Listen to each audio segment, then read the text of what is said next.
अब हमारा काम है कॉस का एक बार जनरल वैल्यू डिस्कस करके और फिर हम अपने टॉपिक पे आ जाएंगे। तो देखिए, तो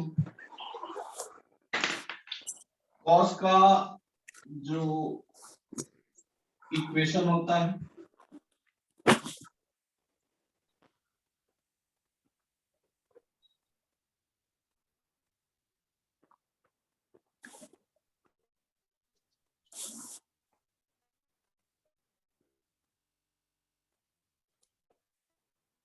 कुछ ऐसा ही ग्राफ होता है बेटा। बोलिए, रिप्लाई करिए। यह 0 होता है। Yes sir. यह π/2 होता है। यह पाई होता है। 3π/2 होता है। 2π होता है। 5π/2 होता है। समझ में आ रहा है ना बेटा? हाँ या ना? Yes sir. ध्यान देना है अपने को। यहाँ पे 1 होता है, यहाँ पे 0 होता है, यहाँ पे 1 होता है, यहाँ पे 0 होता है, 1 होता है, यहाँ पे -1 होता है। ध्यान दे नीचे -1। यहाँ पे 0 होता है, आगे जाएंगे तो सेम यहाँ पे -1। चलिए, अगर हम बात करें, ध्यान दीजिएगा, 1 -1 -1 कहाँ पे? यहाँ पे 1 -1 1 -1। ये कब कब आ रहा है? 1 -1 कहाँ कहाँ आ रहा है बता सकते हैं? यहाँ पे 0 पे क्या आ रहा है? 1। मेरी बात ध्यान दीजिए, 0 पे क्या आ रहा है? 1। पाई 180 पे आ रहा है -1। ध्यान दो, पाई पे -1, 2π पे 1, ऐसे ही आगे बढ़ रहा। हाँ या ना? तो यहाँ पे x का वैल्यू क्या होगा कि 1 -1 1 -1 होते जाएगा। 0 होगा तो 1 आएगा, पाई होगा तो 1 आएगा, 2π होगा तो 1 आएगा, 3π होगा तो 1 आएगा। समझ में आ रहा है ना? x का जनरल वैल्यू क्या हो जाएगा? m π। क्या होगा? m π। m का वैल्यू क्या होगा? m पाई। लिख लीजिए।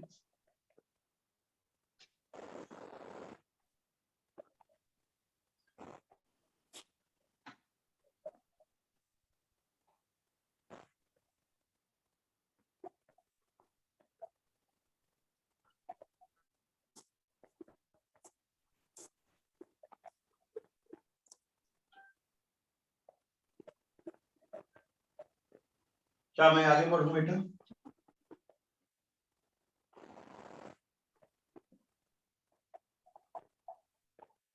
इसको रख करूं?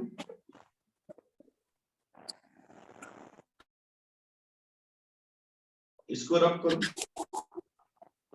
Yes sir.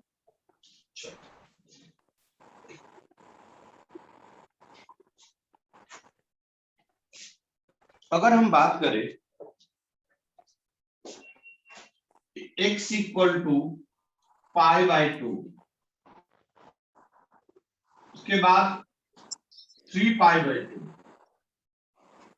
देन आफ्टर 5π/2, हर जगह y का वैल्यू क्या आ रहा है? बोलिए, y का वैल्यू π/2 पे, 3π/2 पे, 5π/2 पे क्या आ रहा है? 0। 0 जहां भी होगा हम क्या लिखेंगे?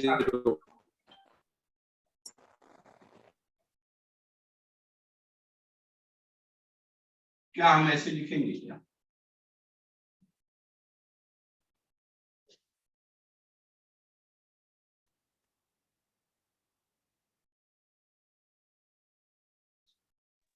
Yes sir.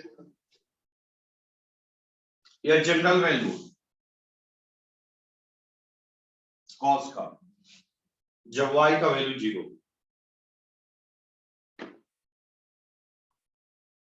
क्या मैं आगे बढ़ूं?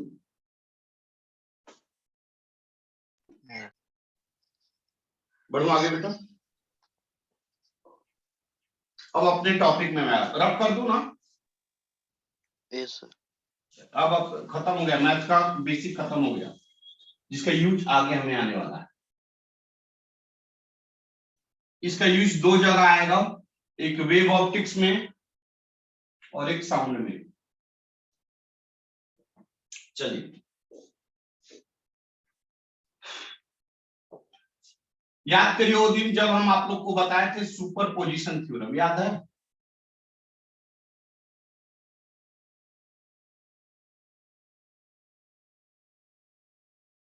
याद है बताए थे? कहां बताए थे? सिंपल हार्मोनिक मोशन में, एसएचएम में। क्या बताए थे? 2 और मोर देन 2 वेव्स या 2, उस समय हमने बोले थे 2 या 2 से ज्यादा सिंपल हार्मोनिक मोशन एक ही सिस्टम में परफॉर्म करे तो उसका जो रिजल्टेंट होगा वह सुपरपोजिशन थ्योरम कहलाता है। हाँ या ना? वेक्टोरियली सम होता है। यहां पे क्या है? 2 या 2 से ज्यादा वेव एक ही मीडियम में प्रोड्यूस कराया जाए तो उसका जो रिजल्टेंट सुनाई देगा हमें, उसी को कहते हैं सुपरपोजिशन थ्योरम। फॉर एग्जांपल्स कि मान लीजिए घर में टीवी लगा दिए और उस टीवी से 4 स्पीकर इस रूम में लगा दिए। समझ में आ रहा है क्या? Yes sir. चारों स्पीकर के वजह से हमें जो ऑब्जर्व होगा, जो सुनाई देगा, क्या एक स्पीकर का सुनाई देगा या चारों का कॉम्बिनेशन सुनाई देगा? चारों को कॉम्बिनेशन। उसी चारों की कॉम्बिनेशन जो हियरिंग होगा अपने को, उसी को कहते हैं सुपरपोजिशन थ्योरम। समझ में आया? Yes sir. चारों का कॉम्बिनेशन जो हमें सुनाई दिया, जो ऑब्जर्व हुआ, उसी को कहते हैं सुपरपोजिशन थ्योरम। एक बात और, फ्रीक्वेंसी किसे कहते हैं? Number of word per unit time, इसी को फ्रीक्वेंसी कहते हैं। हाँ या ना? Yes sir. Number of word per unit time जो हम स्पीक करते हैं, बोलते हैं, उसी को कहते हैं फ्रीक्वेंसी। हमने यहाँ पे 4 स्पीकर लगाया और चारों की फ्रीक्वेंसी अलग अलग है। मतलब एक धिंग चिका धिंग बोल रहा है तो धिंग चिक धिंग बोल रहा है। बात समझे क्या? किसी का धिंग चिका धिंग मतलब बहुत स्लो है। ऐसे चारों का फ्रीक्वेंसी रहेगी, चारों का फ्रीक्वेंसी अलग अलग। तो हमें जो ऑब्जर्व होगा, हमें जो रिजल्टिंग सुनाई देगा, क्या क्लियर होगा कि ये कहना क्या चाह रहे हैं या नहीं? नहीं होगा सर क्लियर। नहीं सुनाई देगा ना। एक धिंग चिका धिंग बोल रहा है तो एक धिंग चिका धिंग बोल रहा है तो एक धिंग चिका धिंग धिंग बोल रहा है। बात समझ में आ रहा है क्या? मतलब चारों स्पीकर्स का फ्रीक्वेंसी अलग अलग। हमें सुनाई नीट एंड क्लीन और ऑब्जर्व कब होगा? चारों स्पीकर एक साथ जब एक ही आवाज में एक ही फ्रीक्वेंसी के साथ प्रोनाउंसिएट करें। हाँ या प्रोनाउंस करें। मतलब एक ऑर्डर में बोले कि अगर दो या दो से ज्यादा स्पीकर एक ही रूम में सेम फ्रीक्वेंसी कहने का मतलब सेम टीवी। बात समझे क्या? ऐसा नहीं कि टीवी अलग अलग हो जाएगा तो फ्रीक्वेंसी चेंज हो जाएगा। तो सेम टीवी के साथ कनेक्ट हो या सेम सिस्टम के साथ कनेक्ट हो तो जो हमें ऑब्जर्व होगा उसको कहते हैं superposition theorem. Clear? Yes sir. मैं आगे बढ़ूं? Yes sir. बेटा रे, अगर एक स्पीकर सुनाई देगा, एक स्पीकर लगाएंगे, सुनाई दे रहा है, हम ऑब्जर्व कर रहे हैं, गाना एकदम मस्ती से सुने। क्लियर हुआ? अगर एक के जगह आप सेम 2 स्पीकर लगा दिए सेम फ्रीक्वेंसी का, तो किस चीज में चेंजिंग आएगा? क्या ऑब्जर्व करोगे?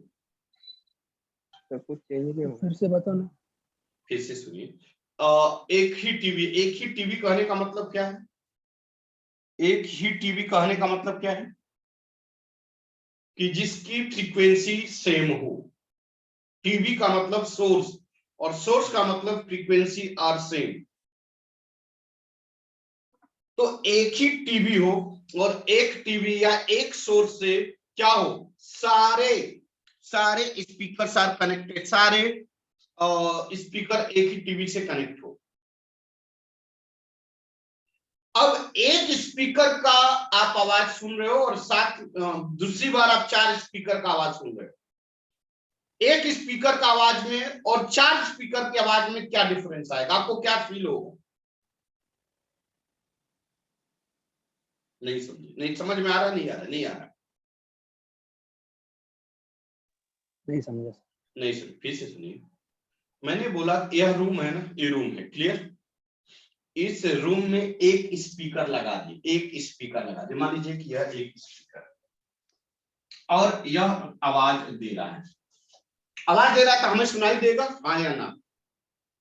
Yes sir. अब हमने इसको ऑब्जर्व कर लिया, इसको हमने फील कर लिया, ऐसा सुनाई दे दिया। अब मैंने क्या काम किया, सेम तरह का एक और स्पीकर लगा दिया इसमें।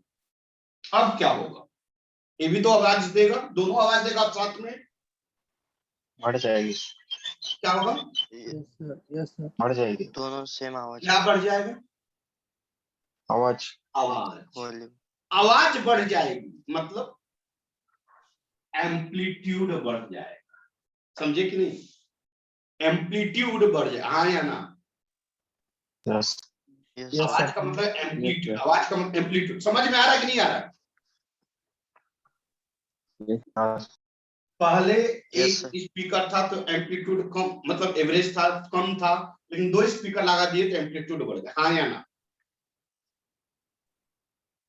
अरे बोलिए Yes, ना, sir. कुछ तो बोलिए। समझ हाँ, में sir. आया नहीं Yes, आया? समझा सर अभी। अभी भी डाउट है किसी को? No no sir. No sir. हमने कुछ लास्ट क्लास पहले एक फॉर्मूला पढ़ा था इंटेंसिटी का, याद है? इंटेंसिटी पढ़ा था, याद है? Yes sir. क्या फॉर्मूला था बेटा? 2 पाई स्क्वायर एन स्क्वायर ए स्क्वायर रो भी, ऐसा कुछ पढ़े थे क्या? 2 पाई स्क्वायर एन स्क्वायर ए स्क्वायर रो भी पढ़े थे क्या? डिराइव किया था कॉपी में, कॉपी देखिए पीछे, कॉपी देखिए, जल्दी देखिए, देखिए, अरे बोलिए, कुछ तो बोलिए। yes sir. अब बताइए कि इंटेंसिटी जो होगा वह मैंने बताया था, देखिए कांस्टेंट है तो किस पे डिपेंड करेगा? फ्रीक्वेंसी के स्क्वायर पे। किस पे डिपेंड करेगा? एम्पलीट्यूड के स्क्वायर पे। किस पे डिपेंड करेगा? डेंसिटी पे। किस पे डिपेंड करेगा? स्पीड पे। ये बात हमने बताया, याद है थोड़ा बहुत या नहीं? याद है? Yes sir. बेटा एक बात बताओ, फ्रीक्वेंसी 2 स्पीकर का सेम है तो या तो कांस्टेंट हो गया। मैं गलत तो नहीं बोल रहा हूं? फ्रीक्वेंसी दोनों स्पीकर का भी बताया था कि सेम फ्रीक्वेंसी होना चाहिए, अभी डिस्कस कर रहे थे ना? Yes sir. अच्छा, यस सर। बेटर एम्पलीट्यूड दोनों स्पीकर का अलग अलग हो सकता है। एक स्पीकर का आवाज कम कर सकते हैं, एक स्पीकर का आवाज बढ़ा सकते कि नहीं बढ़ा सकते?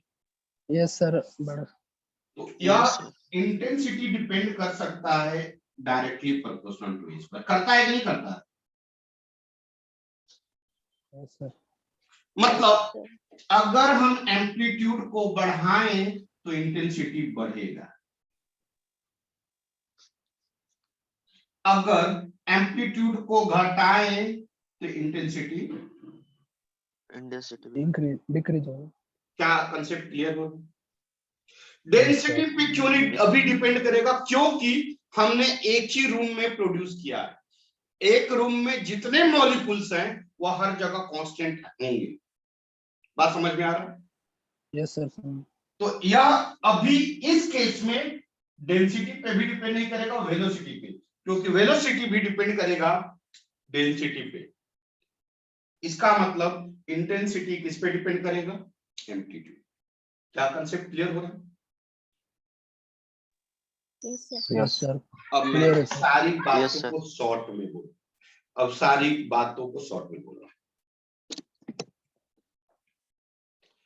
हमने एक टीवी से एक ही रूम में दो या दो से ज्यादा स्पीकर लगा दिए, जिसके वजह से हमें जो सुनाई दिया वह दो या दो से ज्यादा स्पीकर होने के वजह से एम्पलीट्यूड मतलब आवाज ऑफ गाना या जो भी बज रहा है उसका तेज हुआ। क्लियर? लेकिन हर स्पीकर का फ्रीक्वेंसी मतलब number of word producing by the speaker same होगा। इसका वजह यह है कि सभी स्पीकर एक ही टीवी से कनेक्टेड है।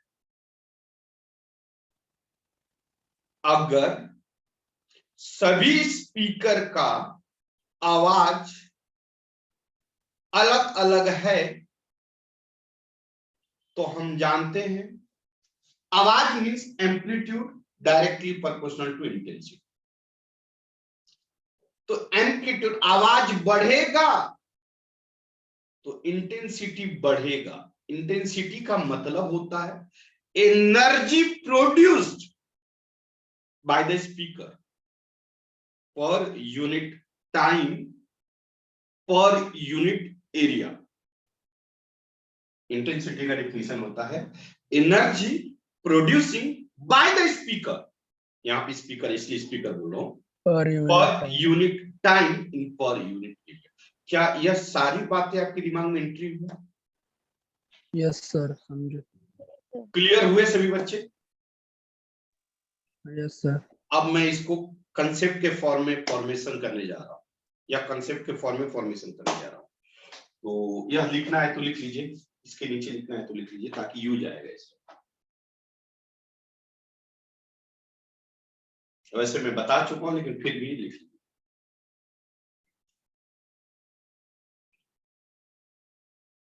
पढ़ूं आगे?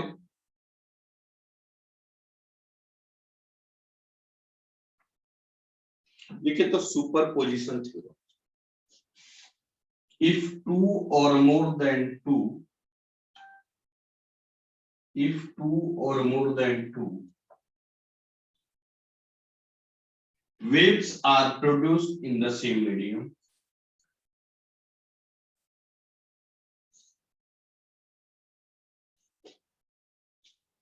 then the resultant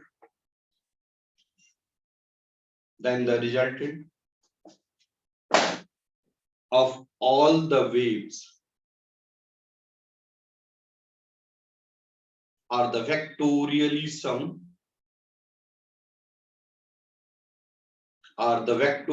sum of the all waves, that is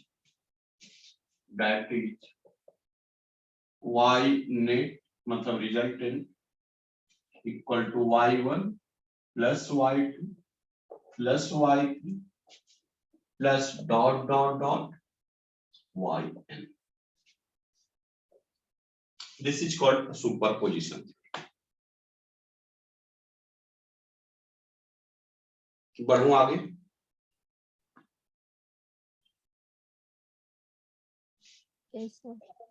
Application of superposition.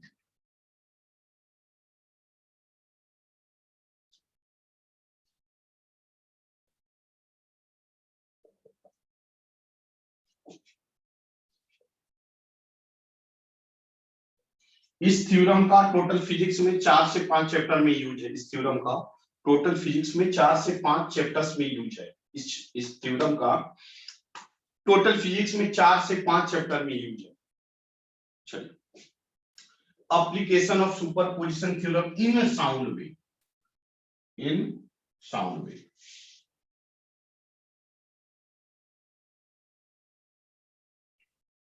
First interference,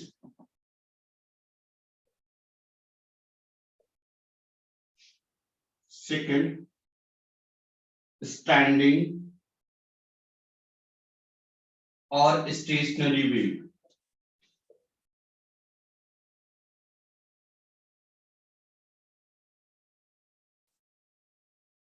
next beats, next beats. यह तीनों जगह साउंड वेव में इसका यूज है। यह तीनों चैप्टर्स अभी 11th के चैप्टर्स खत्म हो गए according to your point of view. आपके बोर्ड के अनुसार 11th के सिलेबस खत्म हो गए। अब हम 12 में एंट्री करेंगे। यह टॉपिक्स 12 के। बढ़ू आगे।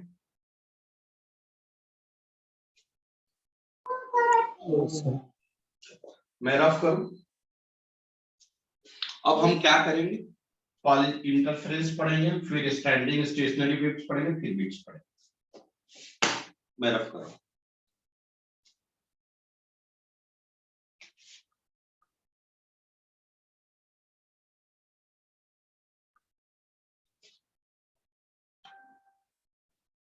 लिखिएगा इंटरफेरेंस। फर्स्ट पॉइंट लिखिए interference.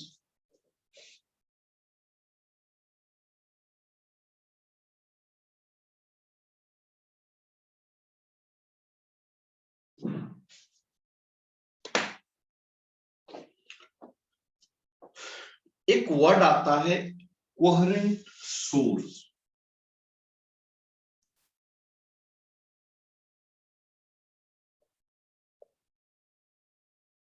Coherent source,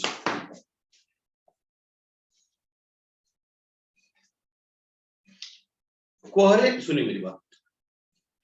coherent source वह सोर्स है, सोर्स मतलब प्रोड्यूस करने वाला, जो टाइम पे या डिस्प्लेसमेंट पे डिपेंड नहीं करता। मेरी वर्ड समझ में आ रही है क्या? मैंने क्या बोला? कोहेरेंट सोर्स वह सोर्स है जो टाइम पे या डिस्प्लेसमेंट पे डिपेंड नहीं करता। नहीं, रियल लाइफ में नहीं समझ में क्या कहना चाह रहे हो आप पढ़ने से, मैं समझा रहा हूं। जैसे मैं भी एक सोर्स हूं of producing of sound wave. देखिए भाई, रिप्लाई नहीं करेंगे ना तो मेरा धीरे धीरे मैं खुद ही डिप्रेस्ड हो जाता हूँ और मैं मतलब स्थिर हो जाता हूँ, मन नहीं करता पढ़ाने। No sir. तो आपका एक्टिवनेस होना मुझे जरूरी है। आप एक्टिव नहीं रहोगे तो मैं डीएक्टिव हो जाता हूँ, इसलिए बी कंसंट्रेट। इसलिए मैं बोलता हूँ कि वीडियो ऑन करके रखो ताकि आपको देखूंगा तो और एनर्जी मिल पाएगा। आप लोग तो मेरी बातों को समझते भी नहीं। चलिए क्या होता है कोहेरेंट सोर्स। कोहेरेंट सोर्स क्या है? देखिए, कोहेरेंट सोर्स कहने का मतलब ये है, जैसे मैं हूं, मैं एक सोर्स हूं जो कि प्रोड्यूस एनर्जी प्रोड्यूस कर रहा हूं। एक बात बताओ बेटा रे, मैं पढ़ाए जा रहा हूँ, पढ़ाए जाने का मतलब क्या? एनर्जी प्रोड्यूस कर रहा हूँ, बोल रहा हूँ। क्या मेरे अंदर का एनर्जी घटेगा, बढ़ेगा या कांस्टेंट रहेगा?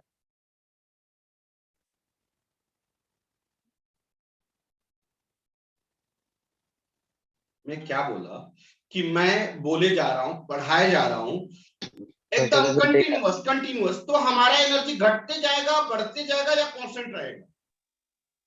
घटते जाएगा। मतलब टाइम बढ़ेगा तो एनर्जी घटेगा। क्लियर है? Yes sir. क्या मैं कोहेरेंट सोर्स हूं? Yes sir. कोहेरेंट सोर्स किसे बोला? वह सोर्स जो कभी टाइम या डिस्प्लेसमेंट पे डिपेंड नहीं करता। वह सोर्स जो टाइम या डिस्प्लेसमेंट पे डिपेंड नहीं करता। तो मैं तो टाइम पे डिपेंड कर रहा ना बेटा, हाँ या ना? Yes sir. मैं स्टार्टिंग में जब क्लास लेना शुरू किया उस समय का एनर्जी और अभी का एनर्जी सेम है? यस। नो सर, कम हो। एनर्जी घट रहा है ना बेटा। हाँ ऐसे यस। पढ़ाते रहा 2 घंटा 3 घंटा 4 घंटा, एनर्जी घट जाएगा ना। हाँ बेटा देखो, मरे मरे से बोलूंगा, हाँ या ना? यस। यस मेरी बात समझ में आ रही है कि नहीं आ रही है? यस सर, यस समझो सर, नहीं आ रही है सर। समझो सर, समझो। मेरा कहना में है कि वह आ रही सोर्स जो टाइम पे डिपेंड ना करे, जो आवाज पे डिपेंड ना करे। डिस्प्लेसमेंट मतलब आवाज, मैं कितना भी तेज बोल लूं या कितना भी स्लो बोल लूं, या मैं 8 o'clock बोलूं या मैं कंटिन्यूअस 12 o'clock तक बोलूं, कोई आवाज में डिफरेंस ना है। मेरी एनर्जी एवरी मोमेंट में सेम रहे। डिक्रीज। क्लियर हुआ? Yes sir. उस प्रकार के सोर्स को क्या कहेंगे? कोहेरेंट। Coherent source. समझ में आया नहीं आया? Yes yes sir. तो हम आप कोहेरेंट सोर्स हैं? Yes sir. नहीं ना, हम आप नहीं कोहेरेंट ना, सोर्स हैं रे? नहीं sir. No sir. No sir हे भगवान, कोहेरेंट सोर्स किसे कहते हैं? What is the coherent source which does not depends upon क्या? Time and displacement. टाइमिंग अभी तो बताया, मैं कितना भी तेज बोलूं या कितना भी स्लो बोलूं, मैं कितना भी टाइम तक बोलूं, क्या मेरा आवाज वही रहेगा? क्या मेरा एनर्जी वही रहेगा? नहीं नहीं नो सर। नहीं, हाँ या ना? डिक्रीज। मतलब मैं टाइम पे डिपेंड क्या कर रहा करते हूँ? कर रहा हूँ कि नहीं कर रहा हूँ? टाइम बढ़ेगा Yes, तो sir. एनर्जी घटेगा। Yes, क्लियर हो रहा है कि नहीं हो रहा है? यस सर, घटेगा। घटेगा। यस सर, नहीं। हाँ, क्लियर हो। तो Yes, क्या sir. मैं कोहेरेंट सोर्स हूँ? नहीं नहीं। सर। नहीं। समझ में आया नहीं, नहीं आया ये नो बताओ। सर। आ गए समझा सर। सर, समझा। पक्का? समझा सर। पक्का? यस सर, हाँ, सर। समझा। लेकिन Yes, sir. Speaker Yes, coherent sir. Source है? स्पीकर कोहेरेंट सोर्स है? स्पीकर हाँ है sir. Yes sir yes sir. Yes sir, क्यों है? यस क्यों? सर। स्पीकर है ना सर। क्योंकि स्पीकर वह है सर। उसका एनर्जी करंट सर वो सप्लाई कितने भी हमेशा देर उसमें चला रहेगा, तो उसका एनर्जी चाहे आप 8 बजे बजाओ या कंटिन्यूअस 8 बजे से लेके 2 बजे तक बजाओ, ऐसा नहीं स्पीकर बस मैं थक गया, बहुत हो गया, स्पीकर बोलेगा क्या 2 बजे तक? नहीं नो सर नो सर। जितनी नहीं सर। इंटेंसिटी, जितनी आवाज में 8 बजे बोलेगा उतना ही 2 बजे बोलेगा। क्लियर हुआ कि नहीं हुआ? Yes sir, Yes, yes sir. Sir, clear है sir. Yes sir. Coherent source का डिफिनीशन एंड मीनिंग समझ में आया? Yes sir. यस आ Yes, गए sir. सर। लिखिए कोहेरेंट सोर्स, लिखिए कोहेरेंट सोर्स, लिखिए coherent source.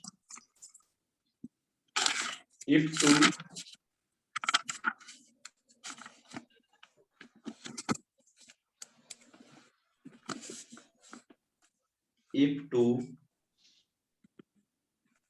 if two or more than two, if two or more than two source, नहीं sorry truth नहीं, if source of producing energy does not depends upon, if source of producing energy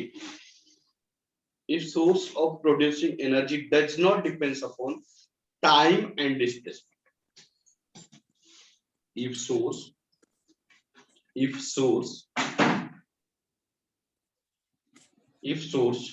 of producing energy does not depends upon time and displacement. समझ में आया नहीं आया बेटा? आ गए sir. समझा सर। बात मैं पूछ रहा हूं, ट्यूब कोहेरेंट सोर्स है? कौन सा सर? ट्यूब कोहेरेंट सोर्स है? ट्यूब ट्यूब हाँ एकदम है, क्योंकि लाइट कंटिन्यूअस Yes, sir. आती रहेगी तो हमेशा जलते रहेगा, वो टाइम पे Yes. डिपेंड। नहीं करेगा। अच्छा नहीं एक करेगा। बात बताइए, मेरा एक क्वेश्चन है कि नेचुरल कोहेरेंट सोर्स का एक द बेस्ट एग्जांपल बता सकते हैं? सनलाइट सन नहीं, वो तो कम है। सन हमेशा कंटिन्यूअस एनर्जी प्रोड्यूस करता है। क्लियर हुआ क्या? Sun is the Yes, sir. Best example of Yes, sir. Coherent source. मैं आगे बढ़ूं हाँ सर। Yes, तो sir. Coherent Yes. सोर्स का मीनिंग समझ में आ गया, हाँ या ना? आ गए सर। अब हमारा टॉपिक है इंटरफेरेंस। Yes. क्या टॉपिक है? इंटरफेरेंस। इंटरफेरेंस। इंटरफेरेंस क्या है? मैं अब आगे बढ़ूं? Yes sir. Yes sir. सुनिए Yes, sir. इंटरफेरेंस क्या है, सुनिए सुनिए मेरी बात पहले समझने की कोशिश करिए, सुनो पहले समझो इंटरफेरेंस क्या है।